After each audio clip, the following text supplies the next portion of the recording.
Hello and welcome back to Redwood Acres. Today we got another exciting LoRa Mesh Communications video for you. We're going to be talking the solar node, off-grid node journey we've been on here and what we've learned, the mistakes we've made, so you can learn from our mistakes hopefully and not make the same ones, and where we're going with all this and why.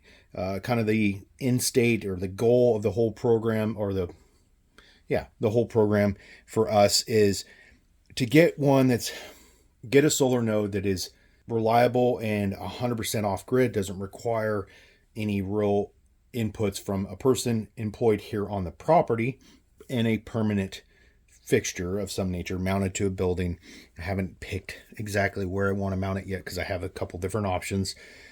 And then that way, when that one has been proven out that it is good and reliable and requires minimal maintenance or inputs from a human, meaning, maybe in a harsh winter months, I might have to go up and clean off a solar panel or something like that.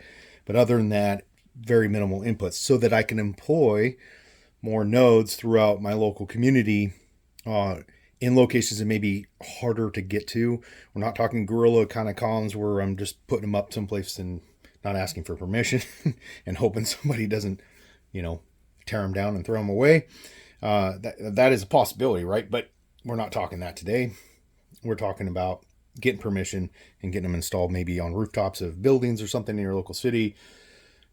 Understand that it may be difficult to access them all the time. You're going to have to go get permission and so on and so forth. So people usually don't just have their roof access open to the public, right? For probably good reasons. But anyways. All right. So we started off with this 1010 Pelican case because it was readily available at a local store. Got it. I put one of the T-beams in here, just pretty much popped it in there and hooked it up to this SMA connector, and we're ready to go. Well, these using a bulkhead connector that has the O-ring on it, so it seals it up. This obviously is a waterproof case, ready to go. This one was not set up. Well, I started to try to do a gland seal, and we'll talk gland seals here in a minute. For solar input, which it kind of worked, but it was probably going to leak because it's right there on the edge. So I said, okay, I kind of gave up on that one, said this may be not the right case. In addition, the T-beams are pretty power hungry and not ideal for a solar off-grid node. So I moved up to the next size up, at least it was available at the store that I was shopping, and went with this 1050. And this one had plenty of room, right? It has the same SMA style connector, and I mentioned that for a reason. And then plenty of room for a gland seal over here on the side. So talk gland seals real quick if you're not familiar with them. I already had some from a previous project that I was using, but then recently I just went ahead and purchased this pack. I'll put a link below off of Amazon. It's just a 50 pack of different sizes. If you see here, they have for the part that goes through the enclosure, they have a rubber gasket there that, you tighten this down, that seals that up. And then whatever cable you're passing through there, you got to pick your size correctly to make sure it'll fit right. So like this one,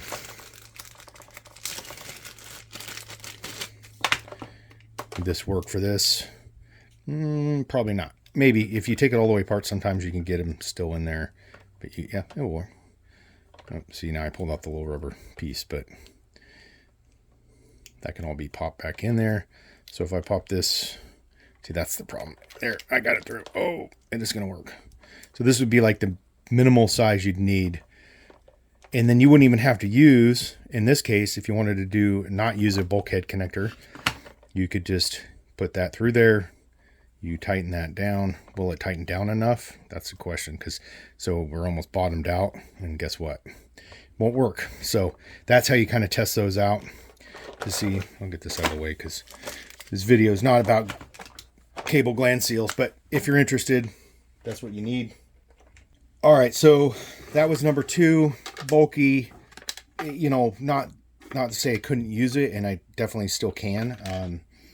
But we decided we needed to upgrade to the rack systems, these whiz blocks, which are what a lot of people use for their solar nodes because they're They're a little more compact. They don't have the screen. You can get screens for them, but they are designed, they're designed better. They work better in these solar off-grid systems. They're supposed to be less power hungry, so on and so forth.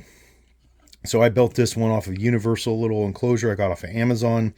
Put a little aluminum piece in here to separate with some standoffs to separate the battery from the whiz block. And then I've got all my stuff and the wire from the battery. I'm going to note that because I fried this unit because I didn't pay attention to what other people told me. I remembered it. I just didn't check, and the polarity was wrong on that, and it screwed up my my whiz block. So, and I've tried to reset it and do all kinds of things, and it's just it's dead.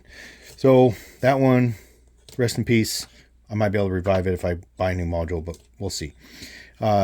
This one I bought was the non-waterproof style, and I just wasn't paying attention when I ordered it, and so I had to seal it up with some silicone. Probably work, but maybe not ideal. So this setup may still use another downfall that I'm reading about on the discourse group.